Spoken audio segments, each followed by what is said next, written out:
बोलिए कृष्ण कन्हैया लाल की, सुदामा जी महाराज की।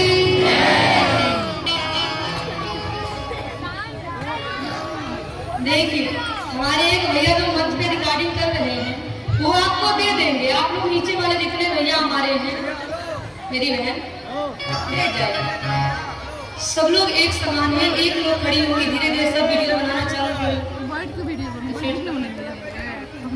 निवेदन जितने हमारे भाई लोग नीचे खड़े हैं, अरे बाबू फोटो ले लीजिएगा इनके साथ लास्ट में। बोलिए की व्यवस्था होने लगे, जिन पर फोटो लेना हो ले लीजिए। जरूर हमें रोकेगा 2000, लेकिन जैसे ही भगवान कहते हैं कि ठीक है जाओ, अब सुदामा जी सोचते हैं कि ये तो हमें पूरी तरह विदाई कर दिया।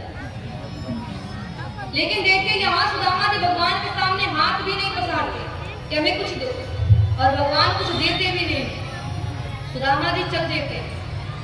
सोचते हैं कि मेरा कन्हैया मुझे कितना आदर दिया, अपने स्थान पर बिठाया, हमारी पूजा किया, हमारा इतना सम्मान किया, लेकिन मुझे पता है उसने मुझे धन क्यों नहीं दिया।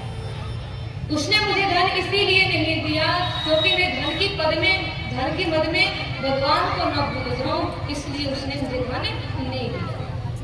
अब सुदामा जी सोचते हुए अपने गाँव जाते हैं तो देखते हैं कि जहाँ पर उनकी झोपड़ी रहती है वहां पर झोपड़ी तो है ही नहीं, खूब बढ़िया महल है।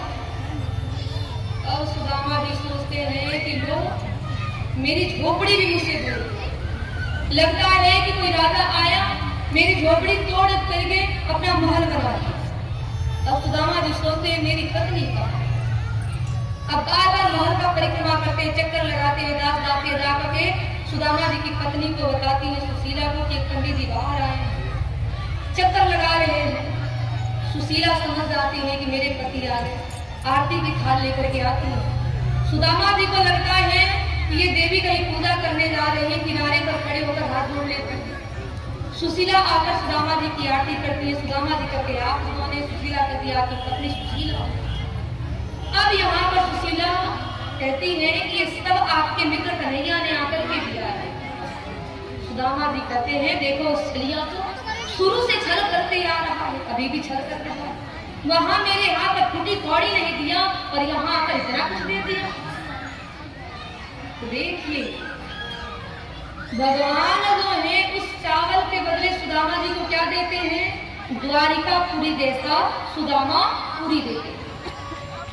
अब आइए और कथा को हम जल्दी बता दें, विश्राम दे दें, क्योंकि कल भागवत की पूर्णाहुति हो जाएगी, तो कल हम भागवत की कथा नहीं करेंगे और ना ही भागवत से कोई प्रसंग उठाएंगे।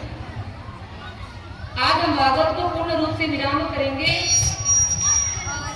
क्योंकि कल भी कथा है। देखिए कल कथा है, लेकिन कल की कथा बड़ी मार्मिक कथा होगी, भक्त भगवान की कथाएं होंगी, लेकिन भागवत की कथा नहीं होगी। तो बस इतना जाने कि यहाँ भगवान सुदामा जी पर कृपा करते हैं।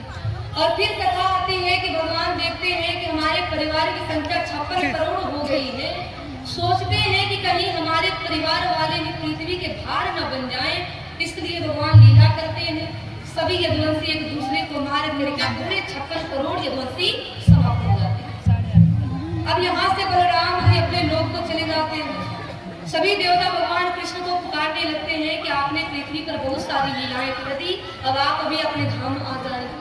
भगवान कृष्ण अपने धाम को जाने लगते हैं तो उनके शरीर से एक दिव्य ज्योति निकलती है और सबके सामने श्रीमद् भागवत कथा में आकर के समाहित हो जाती है। देखिए ये श्रीमद् भागवत कथा भगवान कृष्ण का ही भागवत स्वरूप है, इसमें भगवान कृष्ण विराजमान है। अभी कथा आती है कि श्री सुखदेव जी महाराज जो है परीक्षित को 7 दिन कथा सुनाकर आशीर्वाद देते हैं और श्री सुखदेव जी महाराज परम गति को प्राप्त करते हैं। तक्षक नाग आता है, परीक्षित के शरीर को डसता है, परीक्षित का शरीर जलकर के भस्म हो जाता है और परीक्षित भी भगवान के